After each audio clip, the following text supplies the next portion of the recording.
Hello students and welcome back to my channel. आज हम discuss करेंगे structure of human eye which is a very important part of neural control and coordination. So human eye it's all about the structure and physiology.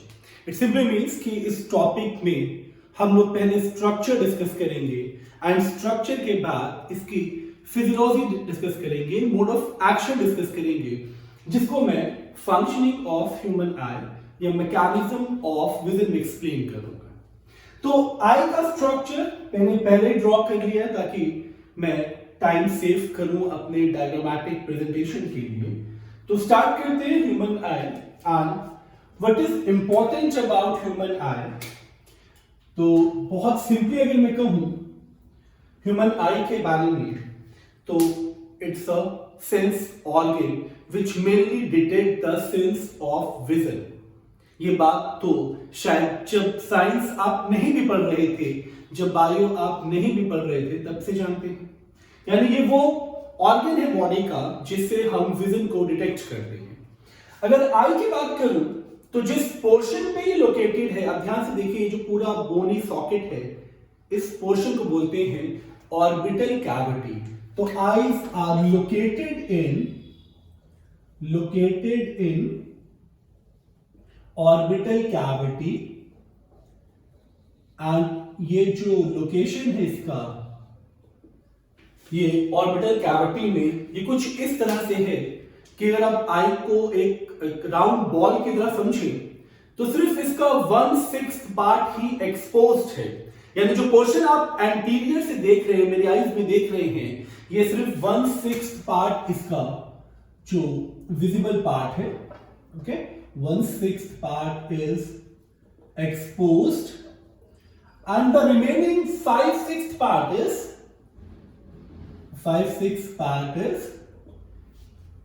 implanted or fixed या hidden part of eye है ये। तो this is the hidden part of eye which is mainly lies in the orbital cavity। Okay, so this is mainly about the location of eye। अब अगर मैं इसके structure को बहुत सिंप्लीफाइड तरीके से बताऊं तो एक स्फेरिकल या हॉलो ऑर्गन है, स्फेरिकल और हॉलो ऑर्गन।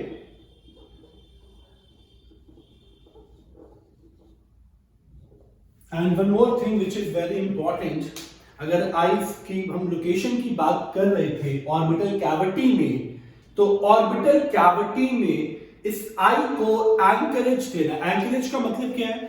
इस सॉकेट में वो फिक्स्ड है अपनी पोजीशन पे, तो ये है by the help of muscles and there are two important muscles, superior and inferior oblique, superior and inferior oblique muscles,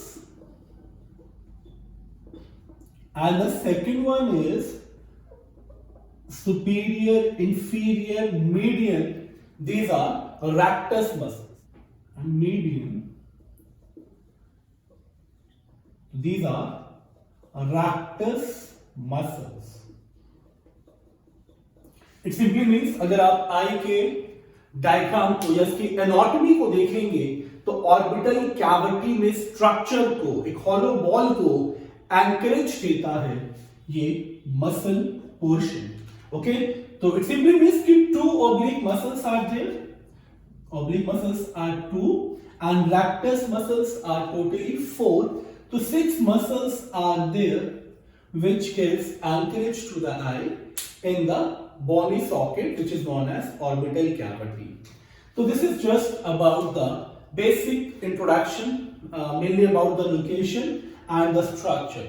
अब मैं बात करूंगा आईज के प्रोटेक्टिव स्ट्रक्चर के बारे में। देखिए, प्रोटेक्टिव स्ट्रक्चर एनसीईआरटी में मेंशन नहीं है, बट कुछ चीजें ऐसी होती हैं जो एनसीईआरटी में नहीं है, बट एटलीस्ट आपको पता होना चाहिए related to the anatomy of any part of your body. Okay, तो पहले मैं बात करूंगा प्रोटेक्टिव स्ट्रक्चर्स की। प्रोटेक्टिव स्ट्रक्चर्स, तो protective structures include number 1 eyebrows. अब देखिए, आईज के पास सबसे पहला जो प्रोटेक्टिव कंपोनेंट है वो है आपकी आईब्रोज। तो आईब्रोज क्या है? Eyebrows are arch like eminences, eyebrows। तो these are arch, एक arch बना हुआ है आपका आई के सुपीरियर ऑर्बिटल वाले पार्ट पे। तो these are arch like eminence, arch like eminence, and it bears numerous hair। ये पूरा पोर्शन आप देख रहे हैं ये हेयर से बना हुआ है।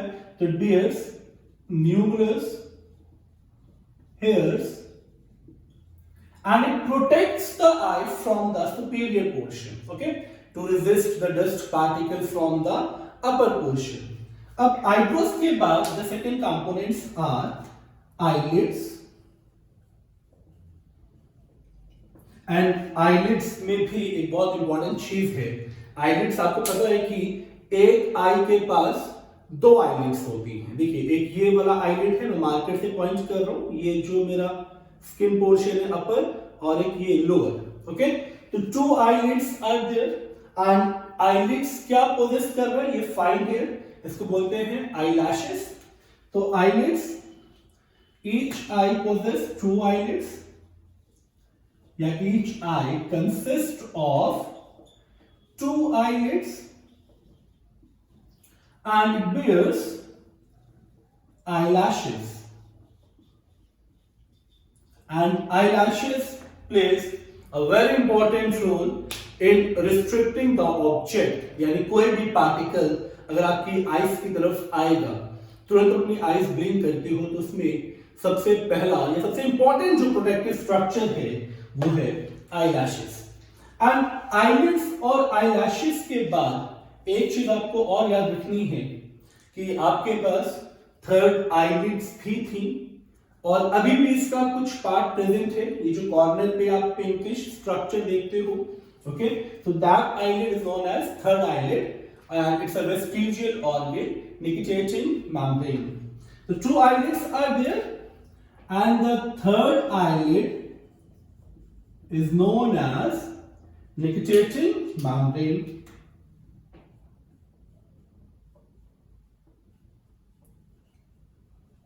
nictitating membrane, and it's a vestigial organ now, so that's why एक चीज आपको बस समझना है कि जहां पे प्रेजेंट है जो पिंकिश ट्रायंगुलर स्ट्रक्चर है, that structure is also known as plica semilunaris.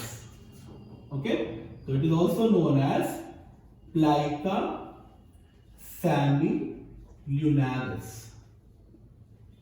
So this is the pinkish part present at the corner of your eye, triangular in the shape and known by plica semilunaris. After these two, the third important structure as a protective structure is adipose tissue, and adipose tissue mainly consist of fat। तो अब adipose tissue को हम लोग देख लें, okay? So the third structure is adipose tissue, and adipose tissue का main function क्या है? It acts as a shock absorber। So it acts as a shock absorber or prevents from mechanical injuries। Prevents from mechanical injuries। Okay, and these adipose tissues are also present just beneath to your eyelids। Okay, तो at least आपको protective structure भी याद रखना है related to the anatomy of your eye. Now अब हम लोग move करेंगे towards the structure of human eye. Structures बहुत इंपॉर्टेंट है, एनसीईआरटी में बहुत डिटेल में स्ट्रक्चर को मेंशन किया गया है। तो पहले हम लोग स्ट्रक्चर को समझेंगे, फिर इंपॉर्टेंट जो उसका पार्ट है एज अ कंपोजिशन वो हम लोग डिस्कस करेंगे। ओके, तो ये जो कंप्लीट ह्यूमन आई आप देख रहे हो, इसको बेस्ट वे है to understand the anatomy is by the various kind of layer. तो देखिए डायग्राम में आपको 3 इंपॉर्टेंट लेयर्स दिख रही हैं. जो ब्लैक से मैंने मेंशन किए, this is the outermost layer of the eye. Then the middle one, which is marked by the bluish marker. दिख रहा है ना आपको, एक ब्लैक मार्कर से मैंने पॉइंट किया है outer.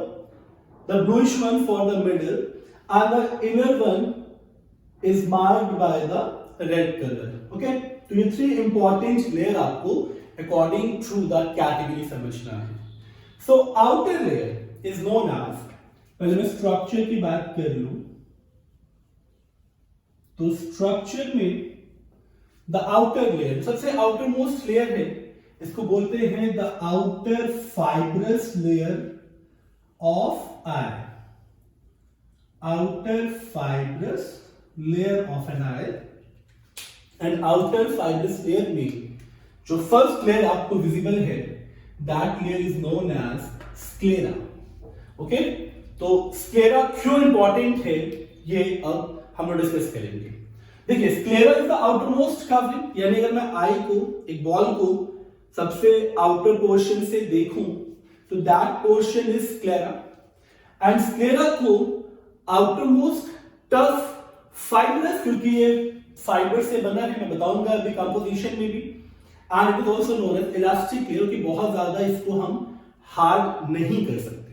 ओके, तो जो स्क्लेरा है, it is the outermost fibrous, elastic, tough, outermost, tough, elastic and fibrous layer. तो this is the main characteristic. Sclera के लिए इंपॉर्टेंस क्या है? स्क्लेरा कंप्लीटली कोलेजन फाइबर से बना हुआ है. तो it consist of collagen fibers. तो कंसिस्ट ऑफ कोलेजन फाइबर. ये आपको याद रखना है, ये इसका मेजर कंपोजिशन है, कोलेजन फाइबर. अब स्क्लेरा के लिए सबसे इंपॉर्टेंट चीज क्या है? ये नॉन वेस्कुलर लेयर है.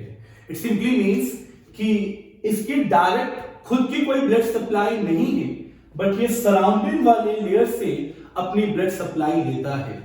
तो ये आपको बहुत अच्छे से याद रखना है. Sclera do not have their blood supply, so they do not have blood supply. Okay, ये बात तो आपको समझ में आ गई होगी. अब क्योंकि ये आउटर मोस्ट कवरिंग है, टफ कवरिंग है, तो मैं फंक्शन की बात करूं तो फंक्शन भी इसी पे बेस्ड होगा. It gives protection and shape to the eyeball. So it gives protection and shape to the eyeball. Okay? तो ये जो पूरा पोर्शन था, ये पूरा जो आउटरमोस्ट कवरिंग है, that covering is known as sclera. Okay, तो ये आपका प्रोटेक्शन एंड शेप जो इसका फंक्शन है. अब इसी की कंटिन्यूएशन में आते हैं. अब आप देखिए बोर्ड पे बहुत ध्यान से, स्क्लेरा की ही कंटिन्यूएशन बन रहा है एंटीरियर पे, बन रहा है ना, ये पूरा जो कंटिन्यूएशन बन रहा है, and that continuation is known as cornea.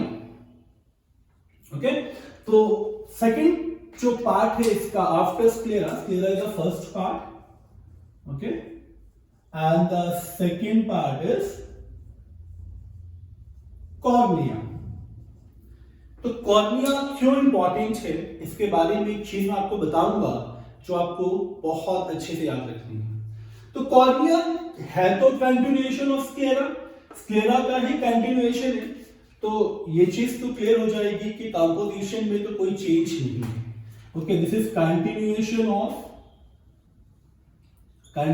Of sclera.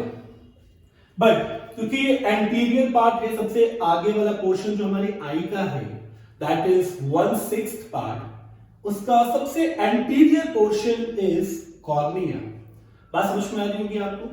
And cornea को ट्रांसपेरेंट लेयर बोला जाता है, ट्रांसपेरेंट लेयर और कर्व्ड लेयर.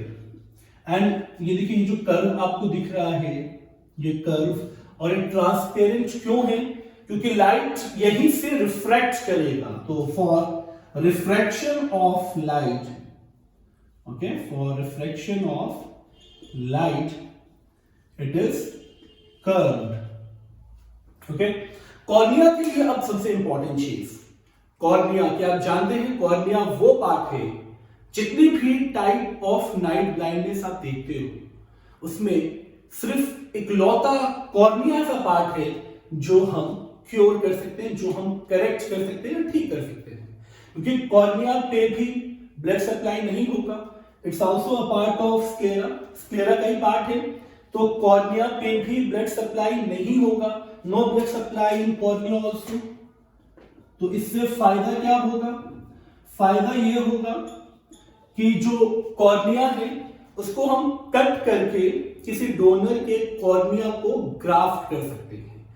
और एक बात मैं आपको बता दूं, आज जितने भी लोग अपनी आईज को डोनेट करते हैं, डोनेट क्यों करेंगे? ताकि जिसको रिक्वायरमेंट है, जो नीडी है, जो अपनी आईज को ट्रांसप्लांट कराना चाहता है, तो उसमें हम कंप्लीट आई को ट्रांसप्लांट नहीं करते, that is only the cornea part. तो कॉर्निया को हम ग्राफ्ट कर सकते हैं। ग्राफ्ट क्यों कर सकते हैं? Grafting of cornea is for correction of या treatment of night blindness. Okay, जितने भी आईज से रिलेटेड डिजीज है, अगर नाइट ब्लाइंडनेस कॉर्निया की वजह से है तो कॉर्निया को हम ग्राफ्ट कर सकते हैं। ये बात आपको बहुत अच्छे से याद रखनी है। अच्छा, एक चीज और आपको समझना है, क्योंकि यहाँ कोई ब्लड सप्लाई नहीं है, कोई अपना इसका ब्लड का सप्लाई नहीं है, तो ये भी अंडरस्टूड है कि यहाँ कोई एंटीजन एंटीबॉडी वाला भी इश्यू क्रिएट नहीं होगा। वरना हमारी बॉडी करती क्या है, किसी भी फॉरेन पार्टिकल के जब एंट्री से वो एंटीबॉडीज जनरेट करती है। आप देखिए किसी भी ऑर्गन ट्रांसप्लांट में सबसे पहला जो एम होता है वो यही होता है कि इम्यूनोसुप्रेसिव एजेंट्स को यूज किया जाता है जो आपके इम्यून सिस्टम को सुप्रेस करते हैं। ठीक है, ये आपको शायद पढ़ चुके होंगे, या आपने अगर नहीं पढ़ा है तो बहुत सारे इम्यूनोसुप्रेसिव एजेंट्स हैं, लाइक साइक्लोस्पोरिन ए भी है। तो इम्यूनोसुप्रेसिव एजेंट का फंक्शन ही ये होता है, ये आपके इम्यून सिस्टम को सुप्रेस करता है, तब आप जाके कोई ऑर्गन ट्रांसप्लांट करते हो।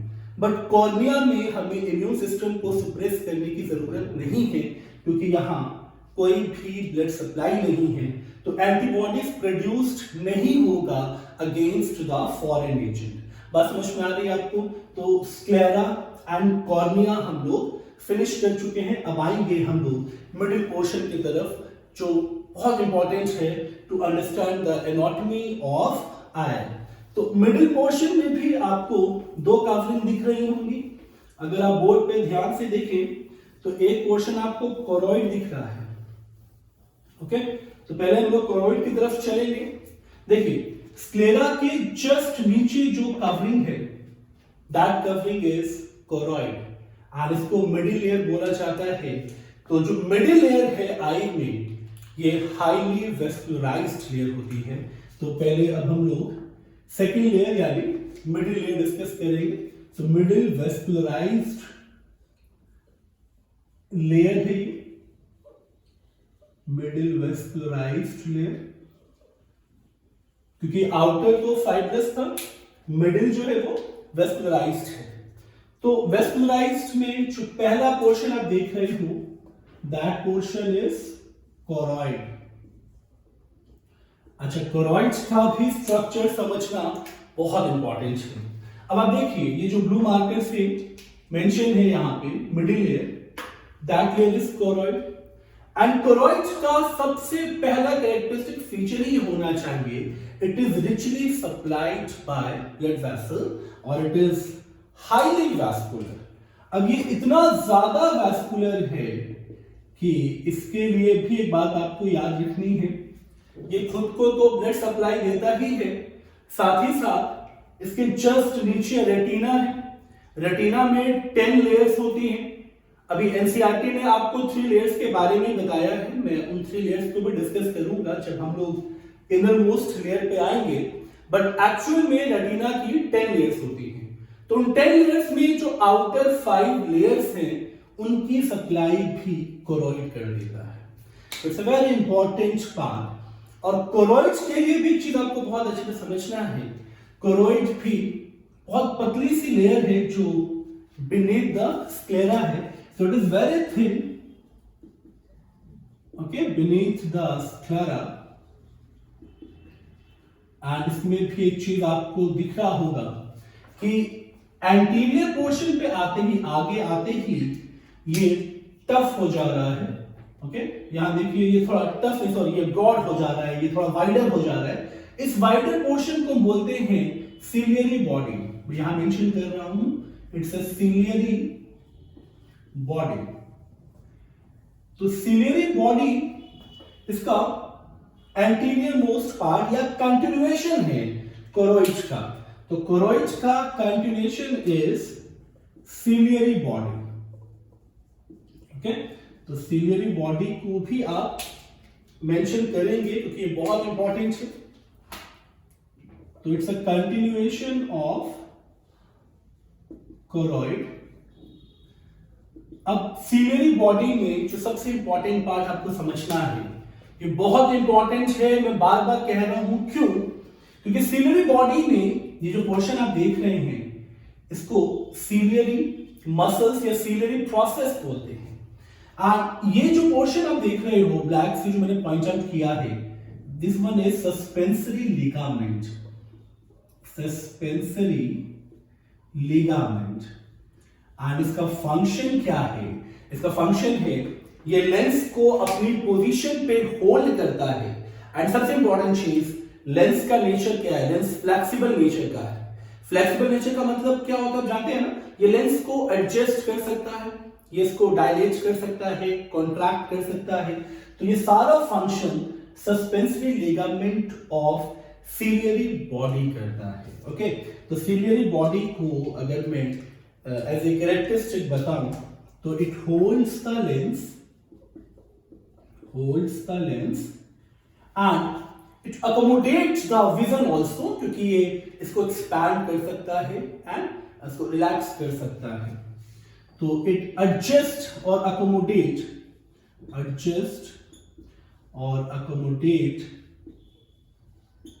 the vision due to the flexibility of lens। क्योंकि लेंस फ्लेक्सिबल है, तो फ्लेक्सिबिलिटी ऑफ लेंस की वजह से ये इसको अच्छे से होल्ड भी करेगा और एडजस्ट भी करेगा। सिलियरी बॉडी क्या, सिलियरी मसल्स या सिलियरी जो प्रोसेस है, इसके बाद हम लोग, मैं इसमें मेंशन भी कर दे रहा हूं, ciliary body also possess ciliary muscles, not, और इसको पोजेस कर दिया जाए ciliary muscles and ciliary processes, okay. तो ये दोनों सिलियरी बॉडी का बहुत इंपॉर्टेंट पार्ट है। अब हम लोग सिलियरी बॉडी के आगे आ जाएं तो ये आपको पोर्शन दिख रहा है, देखिए, दिस इज आइरिस। आइरिस क्यों इंपॉर्टेंट है? आइरिस का जो सबसे बेस्ट आइडेंटिफिकेशन है, आप अपनी आईज को देखें तो आईज में जो ब्लैक पोर्शन है पूरा आपका, देखिए बहुत से लोगों में आप आईज ब्लैक देखते हो, बहुत से लोगों में आप आईज ब्लू देखते हो, ब्राउन देखते हो। तो डिफरेंट काइंड ऑफ कलर्स हैं, that is due to iris। तो iris is the pigmented area which gives color to the eye। The third one is iris, and iris is a pigmented area,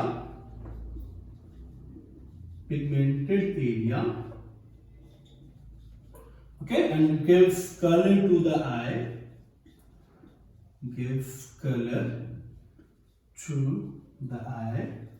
and the most important thing, iris का ये जो central portion है जहां से light enter करेगा, इस portion को हम बोलते हैं प्यूपिल, ओके।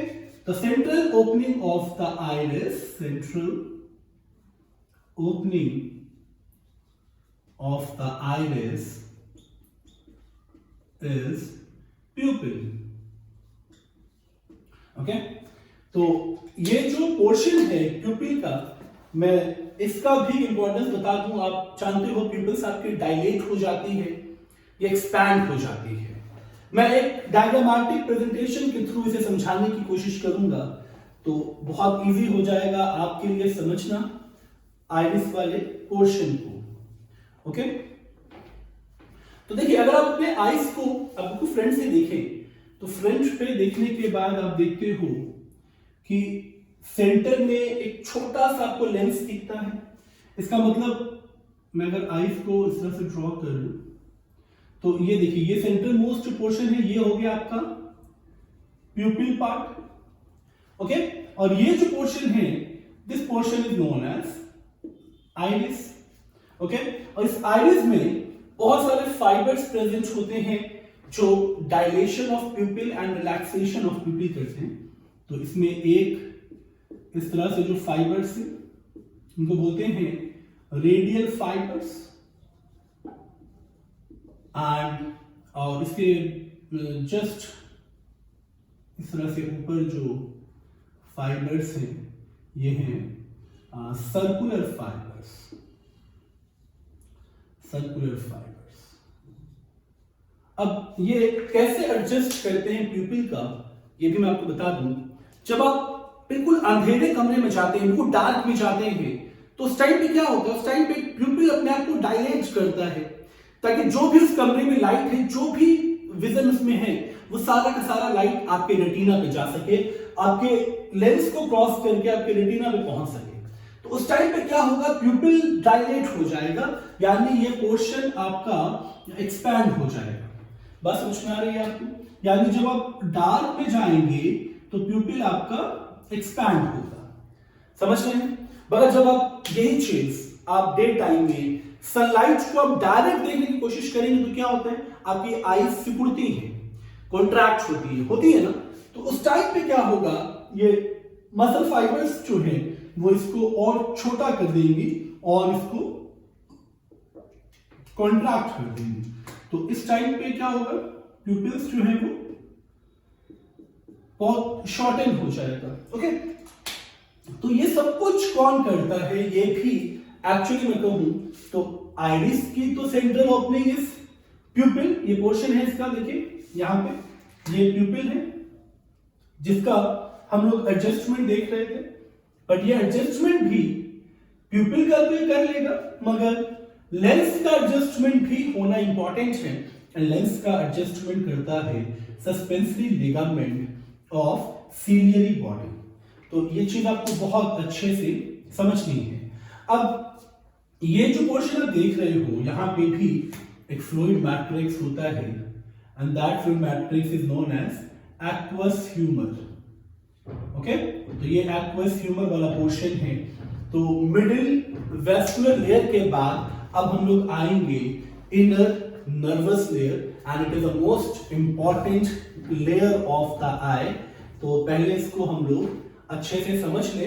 मैंने इसीलिए इनर वाली लेयर को अलग से मेंशन किया है, ताकि इसमें आप लोगों को कोई डाउट ना हो।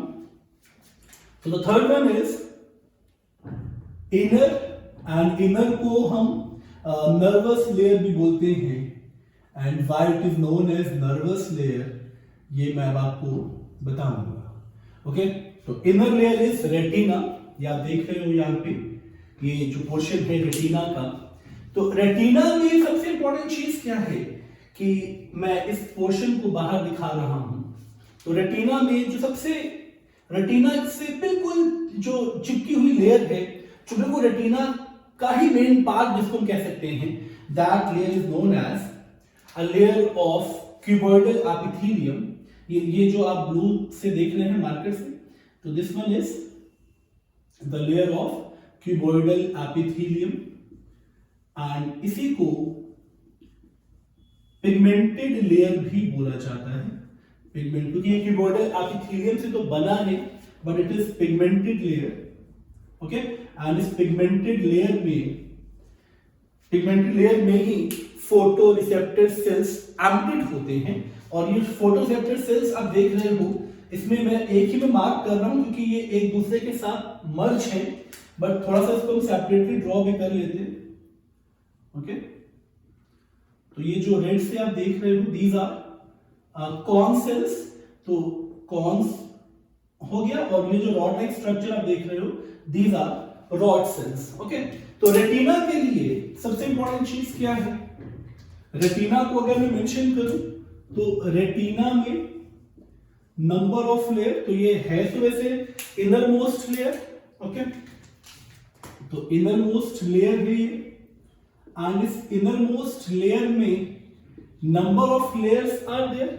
तो पहले हम लोग डिस्कस करेंगे layer of pigmented epithelium, layer of pigmented epithelium, and that pigmented epithelium is very important क्योंकि इस पिगमेंटेड एपिथेलियम पे ही आपका सबसे इंपॉर्टेंट पार्ट है।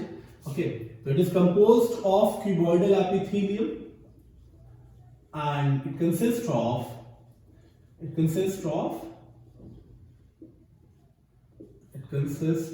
Photoreceptor cells. फोटोरिसेप्टर का मतलब जो लाइट को डिटेक्ट करेगा।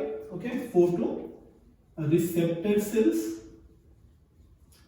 एंड इन फोटो रिसेप्टर सेल्स में भी आपको टू इंपॉर्टेंट सेल्स दिख रहे हैं, rod cells and cone cells. Rod and cones, these are the two photoreceptor cells. And rod क्यों इंपॉर्टेंट है? क्योंकि रॉड पे ही वो पिगमेंट प्रेजेंट है जो आपके विजन के लिए सबसे ज्यादा इंपॉर्टेंट है, and that pigment is known as rhodopsin. Okay, rhodopsin, and rhodopsin is also made up of two important component, that is opsin and retinol. Retinol या रेटिनल आप कुछ भी कह सकते हो क्योंकि एक अल्डिहाइड है और एक अल्कोहल है, बट दोनों यहाँ पे सेम है। ओके, तो ये जो रोडोप्सिन है, it is made up of obscene and retinol. अब ये जो पोर्शन है, ये सबसे पोस्टीरियर पार्ट है। आप यहाँ पे देखें, ये सबसे पोस्टीरियर पार्ट है पिगमेंटेड लेयर, जो इस डायग्राम के थ्रू आपको समझना है। ये वो लेयर है पिगमेंटेड एपिथेलियम की, एंड इसी लेयर पे ये rod and cone cells present है जिनको फोटो रिसेप्टर सेल्स बोला जाता है। ये क्यों इंपॉर्टेंट है? क्योंकि रॉड पे एक पिगमेंट है रोडोप्सिन, एंड कॉन्स का भी रोल अभी हम लोग डिस्कस करेंगे कि कॉन्स का फंक्शन क्या है। ओके, अब देखिए आप इस लेयर के बाद, लेयर ऑफ पिगमेंटेड सेल्स के बाद जो सेकेंड लेयर आती है इस पे, वो लेयर ऑफ बाइपोलर न्यूरॉन है। तो आपको अंदर से चलते हुए बाहर आना है, तो that layer is known edge layer of bipolar neuron. मैं अपने फर्स्ट लेक्चर में जब मैं न्यूरॉन का एक्सप्लेनेशन दे रहा था तो मैं ये चीज मेंशन कर चुका हूं, बाइपोलर न्यूरॉन के लोकेशन को मैं बता चुका हूं।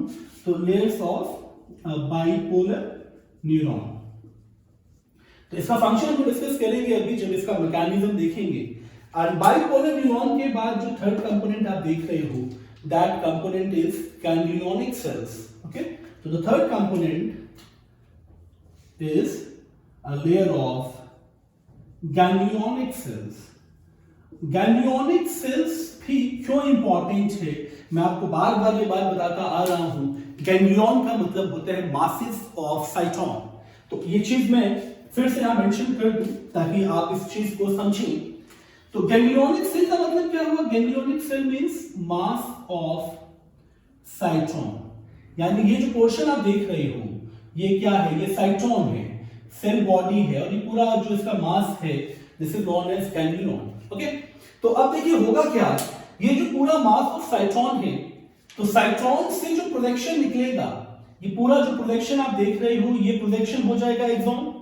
तो ये प्रोजेक्शन हो जाएगा एक्सॉन पोर्शन, और एक्सॉन का देखिए सारे साइटोन का, सारे जो गैंग्लियन का एक्सॉन है वो यूनाइट हो जाएगा, और यूनाइट होने के बाद ये ऑप्टिक नर्व बन जाता है। This is very important. मैं फिर से रिपीट कर रहा हूं कि ये साइटोन जो इसका गैंग्लियोनिक जो हम लोग देख रहे हैं लेयर गैंग्लियोनिक सेल हम लोग देख रहे हैं, इन साइटोन के एक्सॉन्स बहुत लंबी भी होती है, तो सारे एक्सॉन्स का जो कलेक्शन है ये सारा कलेक्शन बन जाएगा optic nerve. And optic nerve जिस एरिया से बाहर आता है, ये जो पोर्शन देख रहे हैं ये पोर्शन ऑप्टिक नर्व के लिए होता है। यहां से ऑप्टिक नर्व बाहर आती है। बाहर आने का मतलब क्या है, ये ऑप्टिक नर्व उसी प्लेस से बाहर आएगी जहां पे फोटो रिसेप्टर सेल्स यानी रॉड एंड कॉन्स एब्सेंट होंगे, and that portion is known as blind spot. मैंने मेंशन किया है, यानी ये जो पोर्शन हो गया that portion is known as blind spot. NCERT में ब्लाइंड स्पॉट भी बताया गया है, ऑप्टिक नर्व के बारे में भी बताया गया है। तो एटलीस्ट ये चीज अब आपको दिमाग में रखनी है कि गैंग्लियन का सारा एक्सॉन यूनाइट हो जाएगा, और यूनाइट होने के बाद और वैसे भी गैंग्लियन का जो एक्सॉन यूनाइट होगा तो नर्व फाइबर ही बनेगा, और ये नर्व फाइबर बनेगा ऑप्टिक नर्व जो कि ब्लाइंड स्पॉट से रिलीज होगा। अब एक चीज आपको और समझनी है यहाँ पे जो बहुत इंपॉर्टेंट है कि ये ऑप्टिक नर्व जो रिलीज हो रहा है आई से, जो रिलीज होगा देखिए पीछे की तरफ जाएगा ये, तो ये आ जाएगा सेंट्रल नर्वस सिस्टम में। मैं यहां इसको मेंशन कर रहा हूं क्योंकि ये बहुत इंपॉर्टेंट है। तो ये जो कंपोनेंट आप डिस्कस कर रहे हो इसको हम लोग थोड़ा सा और डिटेल में लेके चलेंगे। ओके, तो ये जो गैंग्लियोनिक सेल थे, ओके, तो गैंग्लियन सेल में आप सबसे इंपॉर्टेंट चीज क्या देख रहे थे, these are the mass of cyton. तो ये साइटोन का मास था, ओके, मास ऑफ साइटोन था, which gives projection to number of axons, and that axons unite together to form, क्या बनाया इसने, ऑप्टिक नर्व। तो ये ऑप्टिक नर्व बन गया यहां पे, एंड दैट ऑप्टिक नर्व, जो ऑप्टिक नर्व है ये लीव आउट, तो ऑप्टिक नर्व रिलीजेस फ्रॉम, ये जहां से बाहर आएगा ब्लाइंड स्पॉट बोलते हैं उसको, okay, releases from blind spot, and that optic nerve reaches to CNS जहां पे विजुअल कॉर्टेक्स हैं। तो ये बहुत इंपॉर्टेंट है, आप ऑप्टिक नर्व को एज इट इज नहीं छोड़ोगे क्योंकि इमेज को डिसाइड करता है आपका ब्रेन पार्ट, सीएनएस आपको इन्वॉल्व करना है। So it reaches to CNS, CNS में भी कहा विजुअल कॉर्टेक्स के पास, ओके, तो विजुअल कॉर्टेक्स के पास ये जाएगा।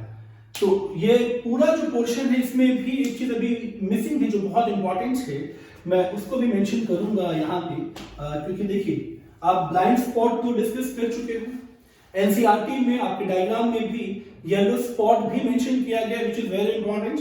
तो येलो स्पॉट क्या है पहले इसको भी हम लोग समझ लेते हैं। ओके, अगर आप देखिए रेटिना को देखें, मान लीजिए ये आउटरमोस्ट कवरिंग है रेटिना, तो इसमें क्या होता है कि इसमें जो पेरिफेरी का पोर्शन है, पीछे का पोर्शन है, इसमें रॉड सेल्स ज्यादा होते हैं, मैं इस तरह से मेंशन कर रहा हूं।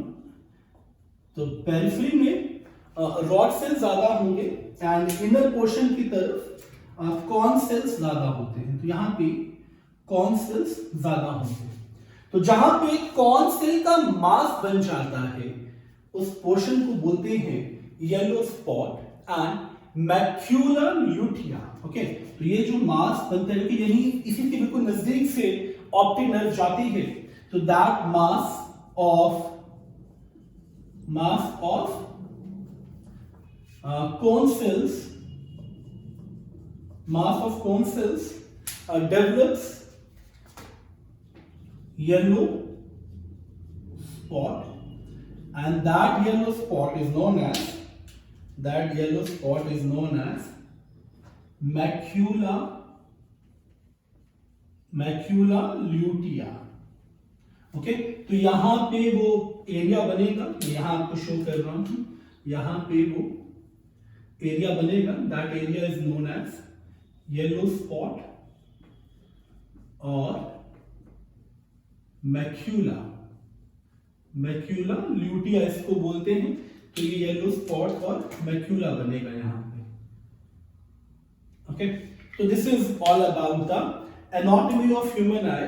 अब हम लोग इसका मैकेनिज्म ऑफ विजन देखेंगे।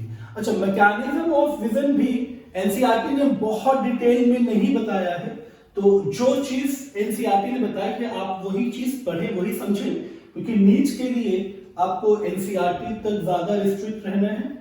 थोड़ा बहुत आप एनाटॉमी को अपने समझने के लिए एक्सपैंड कर सकते हो, थोड़े कंपोनेंट्स को आप इलाबोरेट कर सकते हो, बट आप एनसीईआरटी के सारे पोर्शन को बहुत अच्छे से कवर करें। तो मैकेनिज्म ऑफ विजन हम लोग को अब समझना है, तो ये चीज बहुत इंपॉर्टेंट है, इस पे भी आपको ध्यान देना है। तो मैकेनिज्म ऑफ विजन का बहुत सिंपल सा प्रोसेस है, बहुत ज्यादा इसको कॉम्प्लेक्स हम नहीं करेंगे क्योंकि बुक हमें यहीं तक रिस्ट्रिक्ट करती है।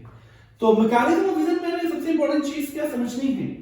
मान लीजिए ये जो पोर्शन आप देख रहे हो, जो लेंस है, लेंस के आगे क्या है, प्यूपिल है, एंड देन प्यूपिल के आगे क्या है, कॉर्निया है।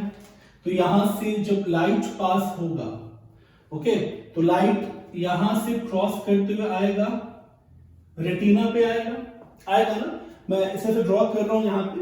सपोज ये जो लेयर है यहाँ पे मान लेते हैं इसको, मैं अभी शेप के अकॉर्डिंग ड्रॉ नहीं कर रहा, बस आपको समझाने के लिए मैं बता रहा हूं। तो ये हम मान लेते हैं रेटिना का फोटो रिसेप्टर एरिया है, फोटो रिसेप्टर एरिया है, ओके, जहां पे रॉड एंड कॉन्स दोनों प्रेजेंट हैं।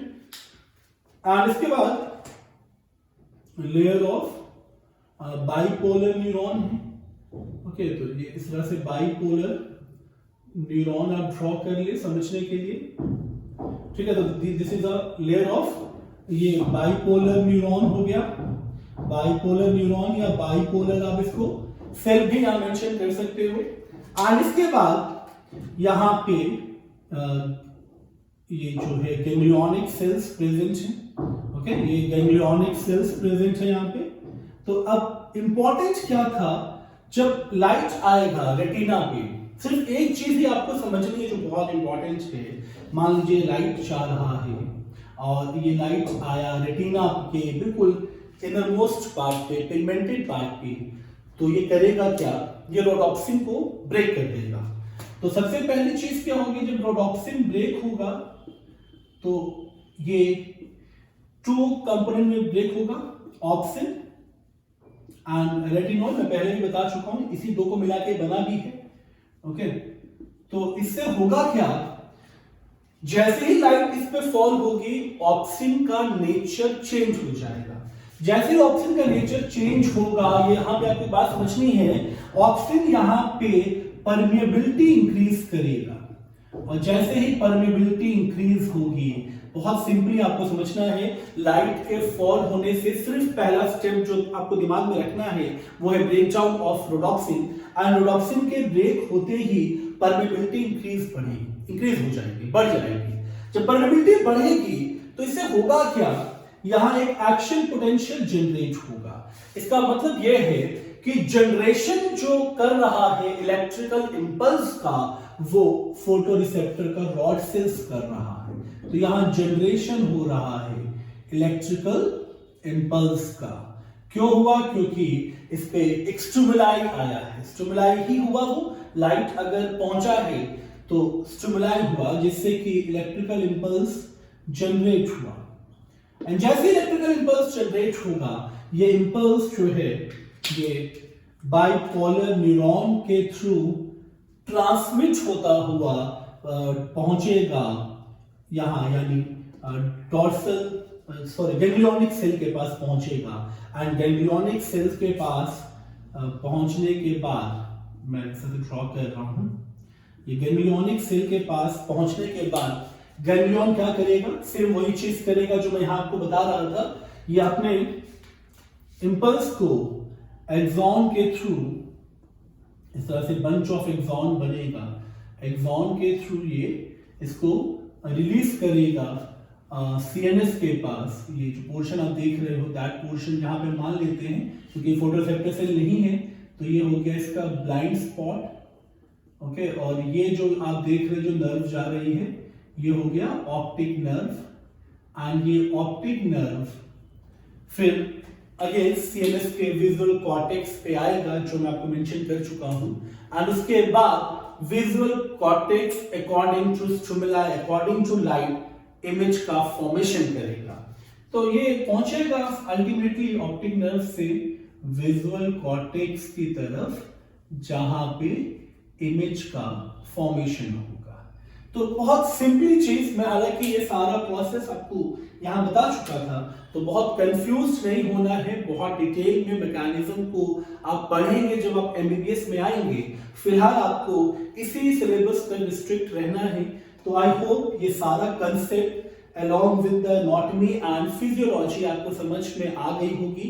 तो अगर आपको ये पूरा पोर्शन समझ में आ गया है तो प्लीज मेरे चैनल को सब्सक्राइब करें, लाइक करें एंड शेयर करें। Thank you so much.